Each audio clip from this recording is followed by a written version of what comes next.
Hello friends, आपका royal सिक्खू YouTube channel में आपका स्वागत है।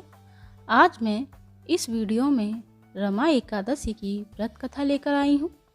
एक समय धर्मराज युधिष्ठिर और भगवान श्री कृष्ण के बीच अति महत्वपूर्ण संवाद हो रहा था। धर्मराज युधिष्ठिर बोले कि हे भगवान, अब आप मुझे कार्तिक मास के कृष्ण पक्ष की एकादशी की कथा सुनाइए। इस एकादशी का क्या नाम है तथा इसके करने से क्या फल मिलता है? श्री कृष्ण बोले, हे राजन, कार्तिक मास के कृष्ण पक्ष की एकादशी का नाम रमा है। इसके व्रत से सभी पाप नष्ट हो जाते हैं। प्राचीन काल में मुचकुंद नाम का एक राजा राज करता था। उसके इंद्र, वरुण, कुबेर, विभीषण आदि मित्र थे। वह सत्यवादी तथा विष्णु भक्त था। राजा मुचकुंद की एक कन्या थी। उसका नाम चंद्रभंगा था। उसका विवाह चंद्रसेन के पुत्र सोहन के साथ हो गया था। एक समय सोहन ससुराल आया। उन दिनों पुण्यदाय रमा एकादशी आने वाली थी। जब व्रत का दिन समीप आया तो चंद्रभंगा अत्यंत सोच में पड़ गई कि मेरे पति अत्यंत कमजोर हैं और मेरे पिता की आज्ञा अत्यंत कठोर है। जब दशमी आई तब राज में ढिढोरा पिटा। उसको सुनकर सोहन अपनी पत्नी के पास गया और बोला, हे प्रिय, तो मुझे कुछ उपाय बतलाओ, क्योंकि मैं व्रत करूँगा तो अवश्य ही मर जाऊँगा। इस पर चंद्रभंगा बोली, हे प्राणनाथ, मेरे पिताजी के राज्य में एकादशी के दिन कोई भी भोजन नहीं कर सकता। यहाँ तक कि हाथी, घोड़ा, ऊंट, पशु आदि अन्य जल आदि ग्रहण नहीं करते। फिर यहाँ मनुष्य कैसे भोजन कर सकते हैं? यदि आप भोजन करना चाहते हैं तो दूसरे स्थान को चले जाइए। यदि आप इसी स्थान पर रहोगे तो आपको व्रत अवश्य करना पड़ेगा। उस पर सोहन बोला कि हे प्रिय, तुम्हारा कहना बिल्कुल सत्य है। मैं व्रत अवश्य ही करूँगा। भाग्य में जो लिखा है वह होकर ही रहेगा। ऐसा विचार करके उसने एकादशी का व्रत किया और वह भूख और प्यास से अत्यंत पीड़ित होने लगा। भगवान सूर्यदेव अस्त हो गए और जागरण के लिए रात्रि हुई। वह रात्रि सोहन को दुख देने वाली थी। दूसरे दिन प्रातः होने से पहले ही सोहन इस संसार को छोड़कर चले गए। राजा ने उसके मृत शरीर को दहन करा दिया। चंद्रभंगा अपने पति की आज्ञा अनुसार अग्नि दहन न हुई, परंतु पिता के घर में रहना उत्तम समझा।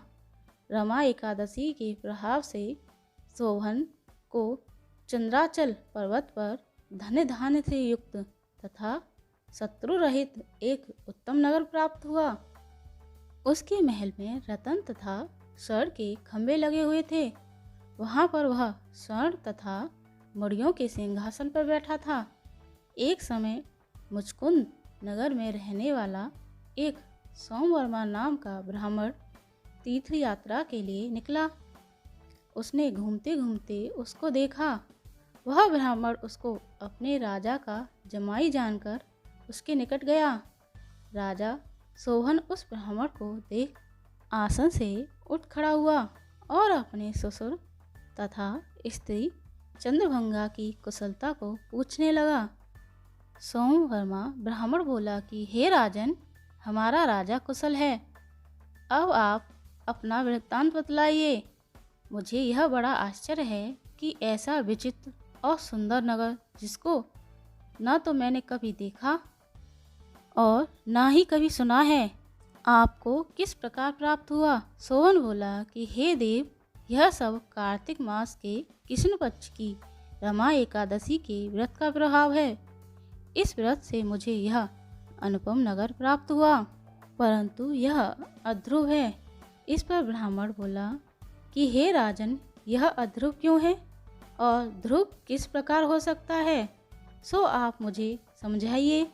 मैं आपके कहे अनुसार ही करूँगा।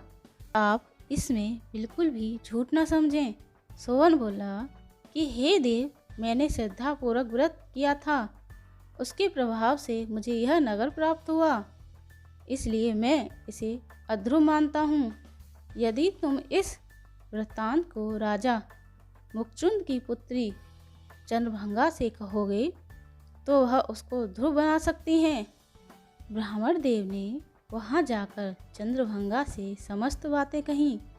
इस पर राजकन्या चंद्रभंगा बोली कि हे ब्राह्मण देव, आप मुझे उस नगर में ले चलिए। मैं अपने पति को देखना चाहती हूँ। मैं अपने व्रत के प्रभाव से उस नगर को ध्रुव बना लूँगी। चंद्रभंगा के वचनों को सुनकर वह ब्राह्मण उसको मंदराचल पर्वत के पास वामदेव के आश्रम को ले गया। वामदेव ने उसकी कथा को सुनकर चंद्रभंगा को मंत्रों से अभिषेक किया। चंद्रभंगा मंत्रों तथा व्रत के प्रभाव से दिव्य देह धारण करके अपने पति के पास चली गई। सोहन ने अपनी स्त्री को चंद्रभंगा को देखकर प्रसन्नतापूर्वक उसे वाम अंग में बैठाया। चंद्रभंगा बोली कि हे प्राणनाथ, अब आप मेरे पुण्य को सुनिए। जब मैं अपने पिता के गृह में 8 वर्ष की थी, तभी से मैं विधि पूर्वक एकादशी का व्रत करने लगी। उन्हीं व्रतों के प्रभाव से आपका यह नगर ध्रुव हो जाएगा और समस्त कर्मों से युक्त होकर प्रलय अंत तक रहेगा। चंद्रभंगा दिव्य रूप धारण करके तथा दिव्य वस्त्रों से सजकर अपने पति के साथ आनंद पूर्वक रहने लगी। हे राजन, यह मैंने रमा एकादशी का महत्तम कहा है। जो मनुष्य रमा एकादशी के व्रत को करते हैं, उनके समस्त ब्रह्म हत्या आदि जैसे पाप नष्ट हो जाते हैं। जो मनुष्य रमा एकादशी का महत्तम सुनते हैं, वह अंत में विष्णु लोक में जाते हैं। ओम हरि वासुदेवाय नमः। ओम हरि वासुदेवाय नमः। आपको हमारी पौराणिक कथा कैसी लगी, कमेंट में राधे राधे लिखना और ऐसे ही पौराणिक कथा सुनने के लिए मेरे चैनल को लाइक, शेयर एंड सब्सक्राइब करें। Thank you.